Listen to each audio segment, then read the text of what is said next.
For those that actually watch me on According to Hip Hop, I actually I say this thing when I'm speaking. I ask people to provide me with evidence of the things that they are saying. So what I'm going to try to do right now is provide some evidence to some of the things that I've been saying about my relationship with God and how my relationship is different and how it impacts and imparts me. And I'm going to give you an example and provide the visual aids and photos that go with it. So in late December, one of my elder sisters came to see me and stay with me. And she noticed, because she was parked in the guest garage, the second garage that I literally never go to unless I need to restart the circuit breakers. I'm usually never over on that side of the garage. She noticed there was a loud water hissing sound coming from my pipes. And she was like, pretty certain you got a leak somewhere and it's on your side. And she was right. Contacted the city, contacted my property management company. They had somebody come out, dig a hole, found the leak, had to rewire my water line, all of that. But, the water had leaked so much over the course of about a month's time that it literally left me with a water bill of $2,600. The water bill was $2,600. Now, obviously, I contacted my local water provider and explained the situation. They asked for documentation to show the property management company had come out and done work, time frame. And so they credited the account. Now, the problem is I got a $2,600 bill, and they only accredited the account for about $2,100. So that, along with 2 months worth of charges while they were working this out, left me with a $600 water bill left to pay.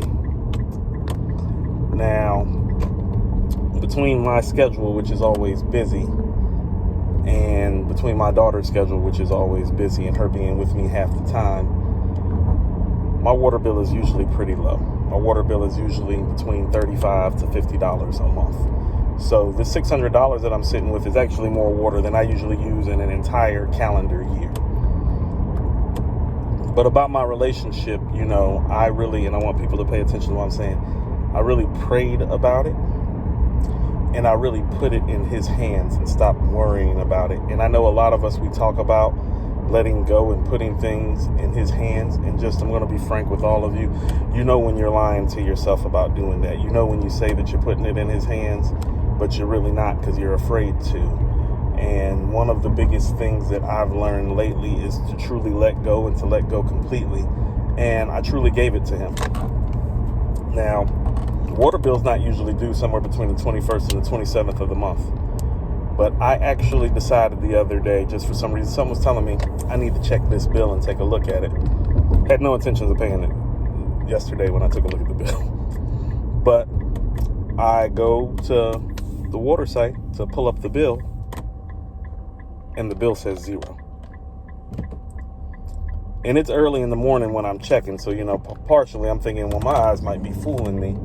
I might need to check this again. And so I actually called the water company to make sure that my balance was zero. Now, I don't know when it got taken care of, and I don't know how it got taken care of, but I know who did it, because he always does.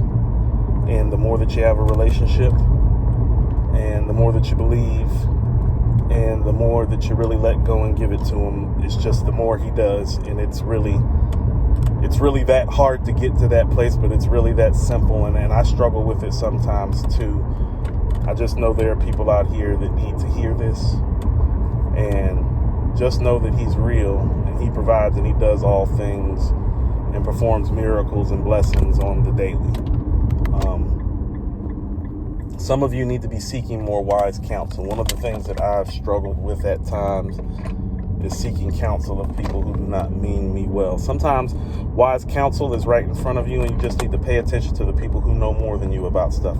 Since we're actually on the subject of bills right quick and water, I'm going to leave you with this. One of my god aunts, my Aunt Abby, is actually an executive for a power company, not here in the state of Georgia. A couple of years ago, my god brother Darren was having a nice little luncheon for the wonderful women in his life. My mother was one of those people. My Aunt Abby was there.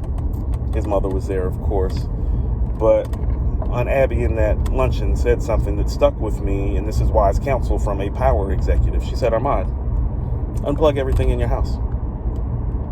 I was like, really? That really works? And I know we all talk about doing that, but I'm going to tell you, my house is roughly 3,000 square feet, and my power bill was just $42 because I actually listened to the wise counsel that my aunt imparted, and literally before I leave, outside of the bare necessities that I don't feel like resetting, like, TV, stove, like things like that nature, I unplug everything in my house. Chargers, extension cords, lamps, you name it, I unplug it. My power bill is rarely over $70. I have a 3,000 square foot house, roughly, and I do a podcast from home 3 days out the week that requires me to use multiple lights and multiple power sources for hours upon hours on end. So, because I sought wise counsel, though, you would never even know that I did a podcast in the house half the time. I could do it 7 days a week and the bill would still be lower than it would have been before I actually took that wise counsel that my Aunt Abby had to give. So, that's some evidence for you, and also a good word to, seek wise counsel from those who know more than you about things you're not as privy to. And have a blessed day.